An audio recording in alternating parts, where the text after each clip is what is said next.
page again. Good evening, good morning, depending on the time zone, wherever you are across the country and around the world. I am the very right Reverend Brother Pastor Deacon Dr. Professor Andrew Ward, and today I have the great privilege and pleasure of having with us for a live interview none other than S. Rap Thompson. He is a hip-hop artist, a spoken word magnifico, and a creative entrepreneur. He joins us live now from the great city of Nashville, Tennessee, and we are thrilled to have this opportunity. S. Rap, how you doing today? Oh, I'm doing absolutely fantastic. How are you doing today? Well, to steal a line of yours, I'm warm, I'm dry, and my hands are washed. I'm touching nothing, going near no one, and social distancing is all the rage. That's why we're doing this as far away from each other as we are. You up the river in a different state, I'm down here in New Orleans, the big easy crescent city beneath the sea that care for God. S-Rap, No, I have so many questions for you. Are you ready to dive right in? I am. Bring it to me. What we got? So the world knows I have the unique distinction of knowing you primarily from your work on the other side of the planet. Mm-hmm. I have seen you perform literally dozens of times in front of hundreds of thousands of people in East Africa. I'd like to ask you this to kick it all off. How did you end up performing in East Africa the first time? So it's actually a really funny story. The music director at the time was looking to bring a hip hop act. And he initially had contacted one of my colleagues, Rashad the Poet. And Rashad was super hyped. He was super amped. That was the game plan. And then he sat down and had a conversation with his wife, and their oldest child was starting school for the very first time. During the time, I think at that point, the tour was maybe like 2 weeks long or 2.5 weeks. Those are the the early days. Yeah. So he was like, oh man, like he can't go. But out of just goodwill, he threw my name in a hat, was like, hey, I can't make it, but I know someone who's like brand and heart and integrity is perfectly in line with the mission. You know, check this guy out. So we ended up sitting down having lunch, told him a little bit about who I am. And then from there, we were able to work it out. And what did he tell you that day when he sat you down at lunch? What did he tell you the project was that we've all been engaged in? He told me that it was basically this idea of raising HIV awareness, but in a very unique way of throwing a music festival in places that wouldn't typically get some of these like larger scale superstar acts. And while the festival is going, there's medical tents that are offering free services to the community, whether it's testing, whether it's cancer screenings, whether it's family planning consultations, you know, the entire gamut. And so it was my job to come and, one, provide, you know, my services as an artist to draw people in, but then also to be able to connect with some of the local talent and to grow that network and just collaboration, but ultimately to raise awareness, to get people activated, to know that the key isn't about necessarily being HIV negative. The power is in knowing your status. So when you know that you're positive, you know it's not a death sentence, you can then live life accordingly. And if you find out that you're negative, you can continue to take preventative measures to keep that. But at the end of the day, the community coming together in solidarity to be able to eradicate HIV in East Africa. This is a pretty fantastic model, and I'm so thrilled that you encapsulated it so effectively, eloquently, and succinctly.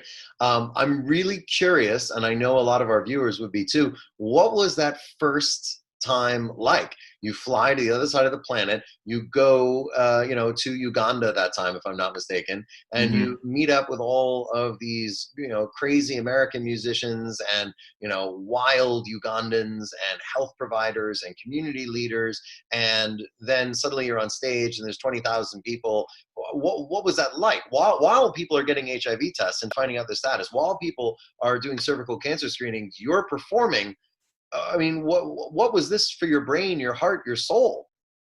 It was a bit of sensory overload, to be honest. I mean, one, it's 28 hours of travel nonstop to even get there. And then getting there and realizing that, like, as an artist, I knew that I had a specific role to play. Like, if there's any time to bring my A game as an artist to really, like, activate people with my craft, this would be the time. But then seeing people in very distinct roles that have that same level of responsibility. So when I'm interacting with the medical service and, you know, different doctors and people that are on the ground, then it's like they bear that same responsibility. When I see people that are part of the activations and they're like, you know, our job is to go out and to shake hands and to talk to people, they bear that same responsibility, as well as the people, you know, like yourself, who are like behind the scenes making sure that everything is working and it doesn't, you know, start falling like dominoes. But it was really cool just being able to be around other people that I had no idea who they are, but yet you feel the same burden of responsibility. So it creates a level of camaraderie.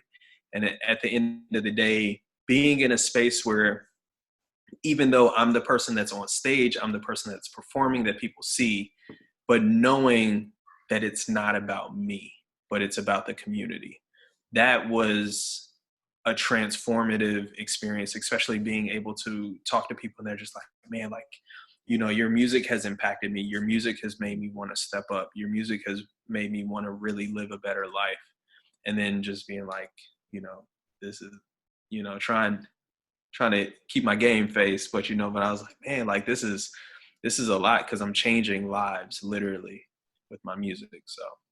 So, what has been your major takeaway based upon that very heady reaction that you've gotten from audience members in Uganda and Rwanda? If there has been an impact, what's it been on your own artistry and your own career path? I think it's been to understand that there is a strong, distinct connection between Saran, like who I am on an everyday basis, and S-Rap as an artist, and realizing that when you're given a platform, this is a personal opinion, some people may not agree, but I believe that when you're given a platform, it is your responsibility to make sure that you're instilling integrity, that you're encouraging, inspiring, and motivating people to the best of your ability with what you do and with what you have. And so it was immensely powerful just being able to see myself serve as a catalyst for healing, for transformation, for motivation, for inspiration, you know, the whole nine, you pull all the positive words. And to see that it's real, like that this is real life. You know, when I go back to the States, these people are still going to be living their lives. People that are uneducated, people that are missing out, still run the risk of, you know, endangering themselves or others. But then when you go and then you talk to people and they become more educated, more knowledgeable about everything going on, you just see a wave of calmness, of peace, of tranquility. And then you see it just bounce around to other people, you know? So then the next year when I go, all of a sudden now there are people that are like, I'm here because of what you guys did to my community, you know, like literally saving lives. And that's something that I think creates a beautiful fire that kind of gets lit under me. It's like, oh, like this is game time. This is life or death ultimately. So That's magnificent, and I have had the pleasure of sharing a stage with you on a multitude of occasions. Whether you were banging the rain stick in Lira in yes. Uganda, you know, singing backing vocals to Little Liza Jane in Kampala, Masaka, Hoima, Kabale, all in Uganda, and then most recently in Kigali, Musanze, and Rubavu, Rwanda. You have straddled the world like a colossus, performing your creative entrepreneurialism and your spoken word and your hip hop artistry. What lessons can the people back here in America, the American artists that you work with and you know, what can they learn from their East African counterparts that you have interacted with so intimately over the last few years? Some things that I've learned is work ethic above talent, above, you know, any other thing that people would try to quantify or measure an artist, is the work ethic. When that's intertwined with like good spirit and good nature, then even though that your path may feel non-traditional, that is completely okay. that not everyone's path or way to success is going to look the same. I know I used to deal with this comparison issue a lot, where I used to compare myself to a lot of my friends who would go the more traditional route. So it's like, they get signed by a label or they get picked up. And I'm just like, man, they're doing incredible stuff. I'm not, and then feeling like I'm lesser than, but then all of a sudden when I'm going across the world and interacting with these artists where I now have to step up my game, because I'm like, oh man, I really got to come and bring it. But then all of a sudden, now I'm performing on stages that the audience is big enough to fill Red Rocks like twice, and in my head, I'm just like, oh, I'm just little S-Rap from Nashville. But something amazing happens when you start performing in front of audiences that size. So then all of a sudden now when I come home and I'm performing in front of 100 people, 200 people, they get such a strong and such a rich show, which I directly contribute to my experiences abroad. And so, yeah, like it's completely transformed myself, like as an artist, like to be able to work hard, but also to understand how much collaboration is king, and just being able to work with other artists, not for selfish intent. Go deeper. What do you mean by that? What does it look like? What are the mechanics and what are the results? Yeah. So I remember early on when I was getting into music and more so just like practicing my skill, it was more so about the art and just having fun with it, So you would find musicians, y'all would sit around, they would jam, play some stuff. I would freestyle over it. We would have ciphers, find other MCs. And somewhere along the lines, I kind of lost a bit of that, and everything turned into work. Like it went from being fun and enjoying yourself and expressing yourself to like, oh, you have to do it like this, and you have to do it for social media, you have to do it for this event, or you have to do it, and that's interesting. There's some layer of this kind of organic appeal that I've re-encountered when being in East Africa, of like, here are people that are just as much about their business, but in the same vein, they're like, let's go to the studio and let's just vibe. Let's see what happens. Mm-hmm. And if something cool happens, something cool happens. And if something doesn't, like, we're not going to force it. Give me an example. Tell me a little story of when that worked successfully in Uganda or Rwanda.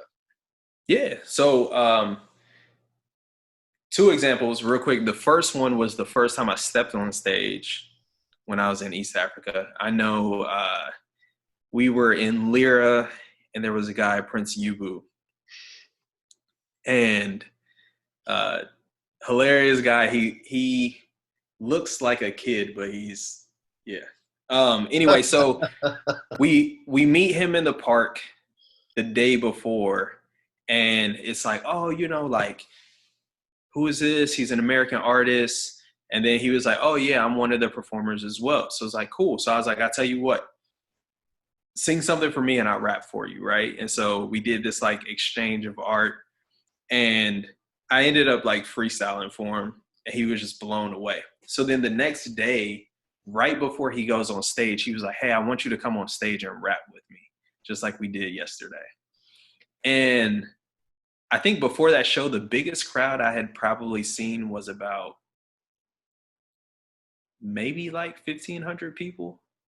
So he's like, yeah, I'm next up. And I'm like, okay, cool. I had no idea what's going on.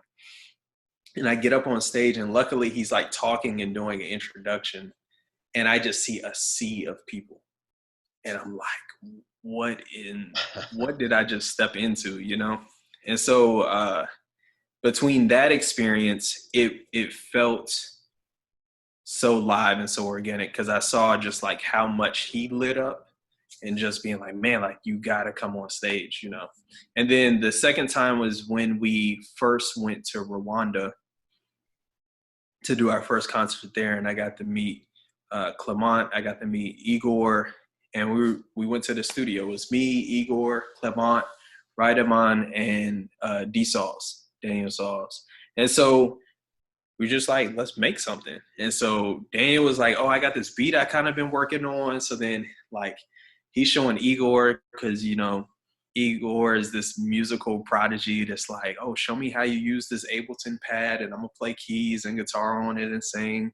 All of a sudden, Igor wrote a melody. I'm talking to Ryderman because we're both the rappers out the group, and it was like, you know, all of a sudden he's like, well, what do you want the song to be about? And I was like, I have no idea. Then all of a sudden, I hear Igor and Daniel, they're like, you know, give me second chance. Give me opportunity. Let me shine, let me shine. Yeah, that's your jam.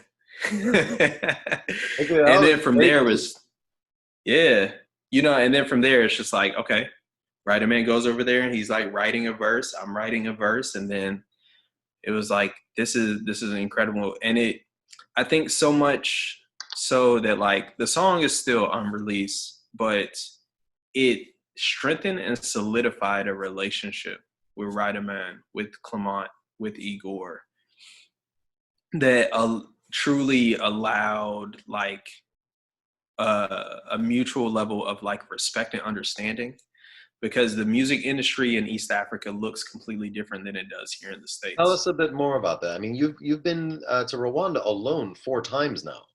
Yeah. Has it been 4 times?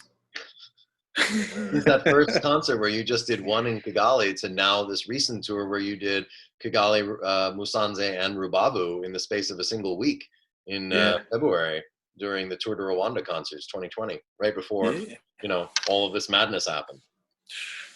Tell me a little bit about the differences between the industry.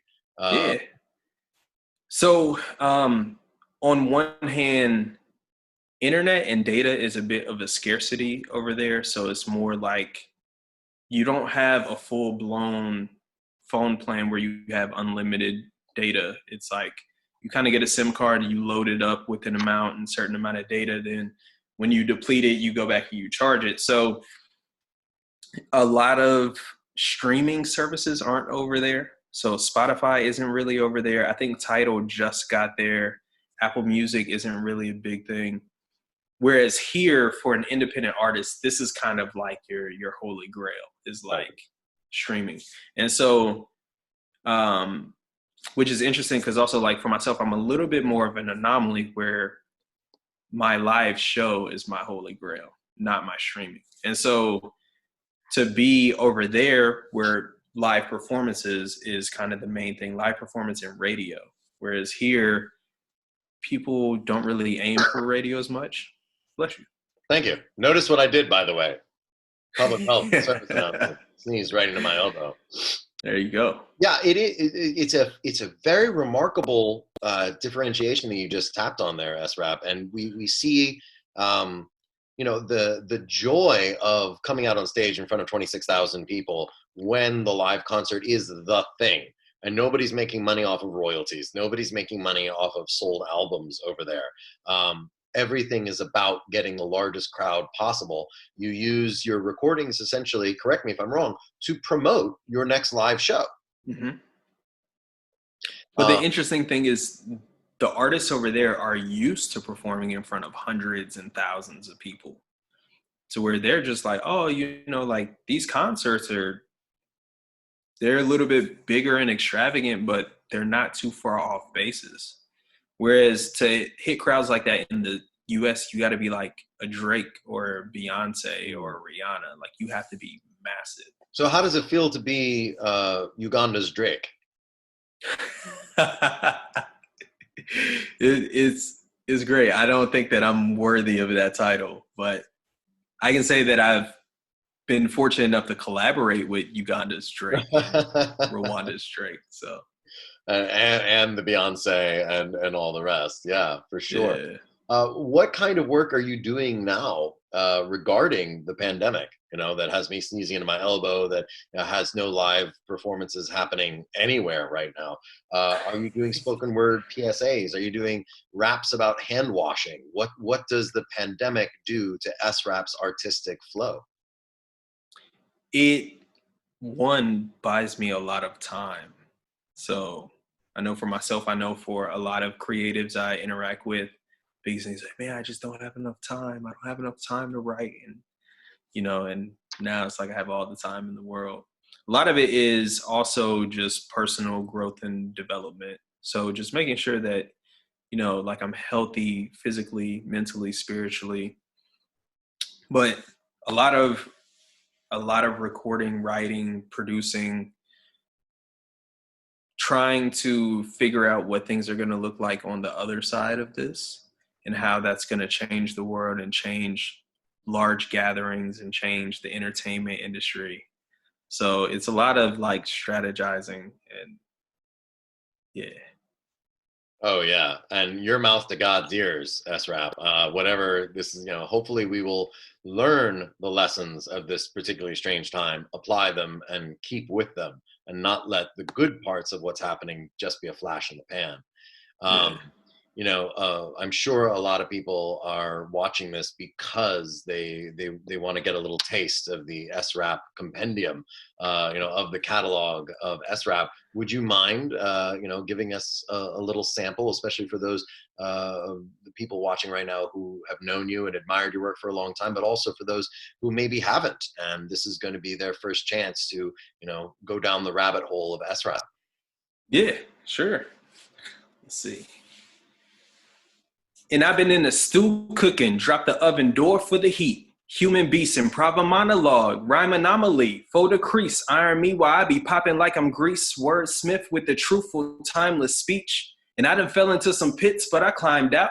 This raccoon tail mama watch me fly now. Solar ball of energy, the sun shines how? Ex nihilo from my papa, so I never pipe down, no.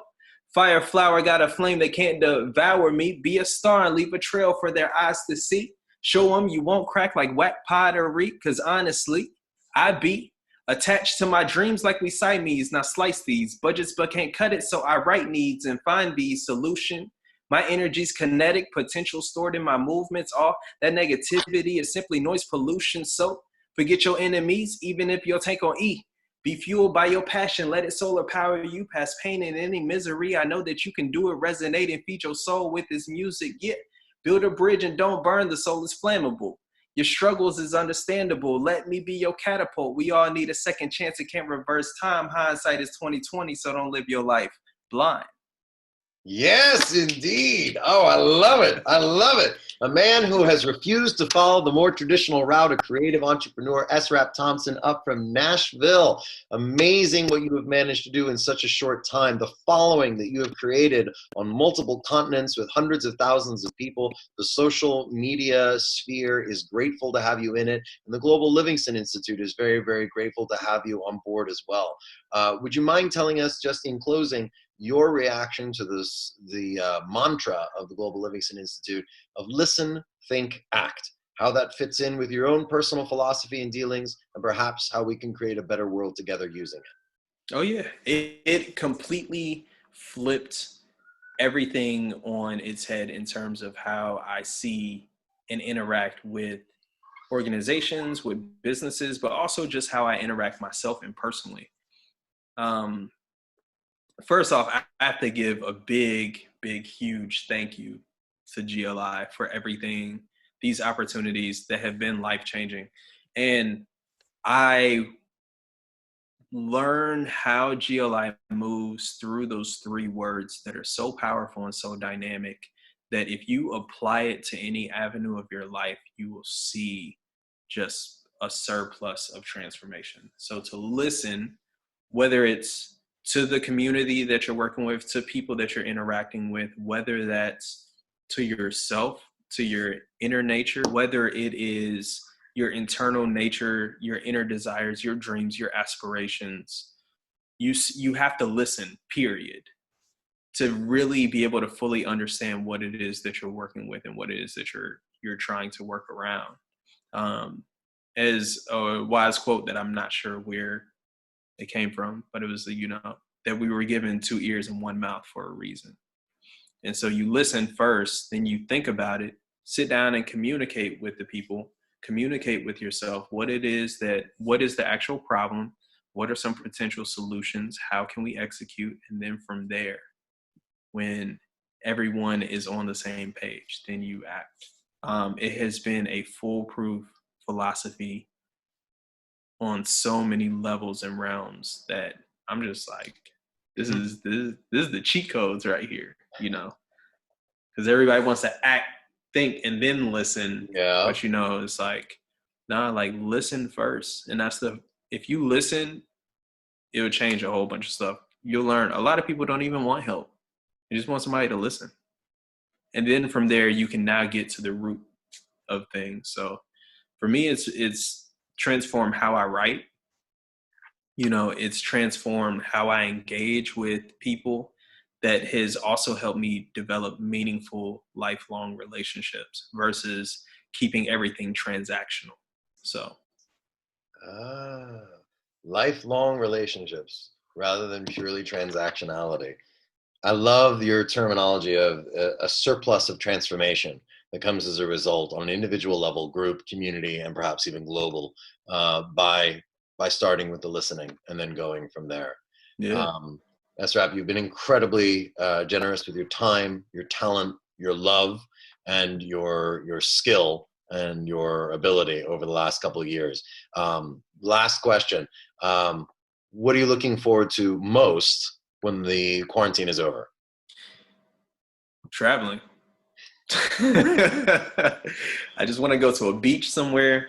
I want to go to New Orleans, Woo! say hello, go to Denver, maybe a little bit of international travel. We'll see. As people are starting to clog up the Facebook meme world, the hugs when this is over are going to be amazing. I'm going to be hugging people up in the grocery store. I'll be like, oh, you like new to make me too. And there's going to be kisses and I'm going to be like licking doorknobs everywhere. Okay, maybe not that far. And kids, don't try this at home. Just make sure you put it on TikTok so you can go viral. And speaking of things, how can people find you? Yeah. What's the best way? So you can find me on Instagram, Twitter, social media at SRAP, SWRAP. Or if you would like a website, you can go to tinyurl.com/SRAP2. Awesome. And we'll see about splashing some of these things up on the screen as well.